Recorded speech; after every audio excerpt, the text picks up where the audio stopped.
What's going on, Merc fam? Thank you for tuning in to episode 12 of our 31 Days of Halloween challenge. I'm super excited about this particular video. I literally just watched this brand new movie on Netflix. But before we get into this awesome review, I want to make sure that everybody new to the channel has a moment to like, subscribe, and hit the notification bell. Plain and simple, I just want you to see my videos. It's really not that hard. Now let's cut through all the BS and talk about this brand new movie, There's Someone in Your House. Based off of the title alone, I really thought that there was gonna be someone in your home, hiding in the walls, in the attic, doing some weird shit, just based off the title alone. But little did I know, it was a slasher movie, okay? And not just any type of slasher movie, a very familiar slasher movie, alright? I can easily compare this movie to Scream, or I Know What You Did Last Summer. Even the Netflix series Slasher had some remnants in this, okay? We all know in these type of slasher movies, our job is to figure out who the murderer is based on actions and appearances in the movie, okay? Let me explain. Sometimes when you watch these slasher movies, you gotta look at character behavior and who is around when the murders are going down. Sometimes there's two people involved in the murders though, so you might see the murderer on screen while someone is out there being murdered. Now, I like when they do things like this because it confuses the audience, alright? You think the murderer is gonna be one guy,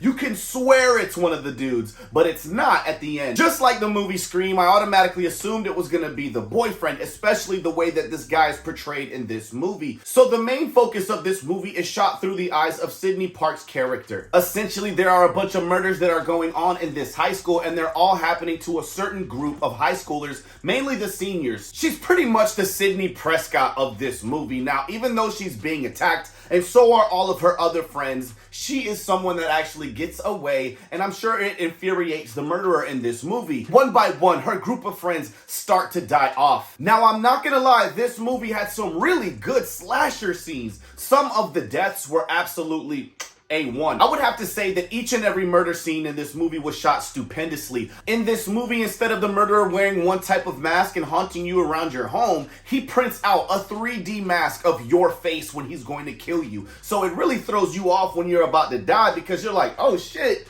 it's me. The psychopathic murderer in this movie likes to break into your house and hang up all these pictures, take your phone, does a lot of weird things, alright? That's where I think the name of the movie came from, There's Someone in Your House, because of the way that he was able to infiltrate your home. Now, not everyone died in their home. A lot of people died in the school or out and about in this cornfield type of thing going on. But for the most part, people died in their house. Now, I think that the movie could have made a whole other name, okay? It could have been called the Sanford Corn Massacre for all I care. But There's Someone in Your House really gives off a different vibe, you know what I'm saying? With the funny name aside, I really had a good time watching this movie. I didn't have to pause it once. I sat through it from beginning to end, really into it. I loved how they were really tying everyone into everyone. I loved the character buildup. There wasn't necessarily a big musical score in this movie. Like, the music didn't really captivate me. It was just a lot of jump scare noises like ring, ring.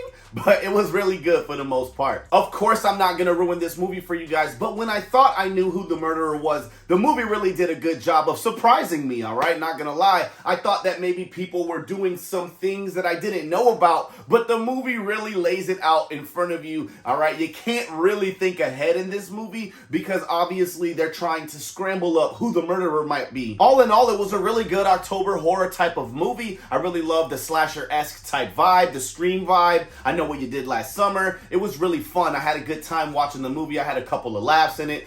There was a lot of parts where I couldn't believe why these people were getting killed. The film had a really great underlining meaning, and in the third act, when everything comes to a closure, it was a really good point between the main character and whoever's doing what's going on. At the end of the day, I really enjoyed this movie, and I'm gonna give it an 8 out of 10, only because I've seen these type of movies time and time again. I had a really good time with it, and even though it isn't something so original and something that I've never seen before, it's always nice to see a brand new slasher film and see people die in new ways that we haven't on screen. But what did you guys think of this review? Have you seen this movie yet? It is actually trending on Netflix. I hope that you guys get the chance to watch this movie either before or after this review, and I hope that you guys enjoyed this. Only way that I'm really gonna know is if you jump in my comments and we have a full-on discussion. I had a really good time watching this movie and an even better time explaining it to you. But you already know what it is, man. It's your boy Merc. It's been a pleasure, but I'm out.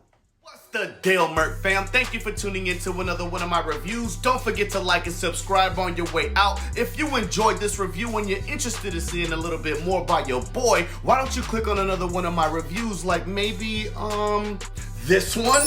Or what about, that one? It's all up to you, man. Just make sure you share with a friend, like and subscribe, tap the notification bell. It's your boy, Merc. It's been a pleasure, but I'm out.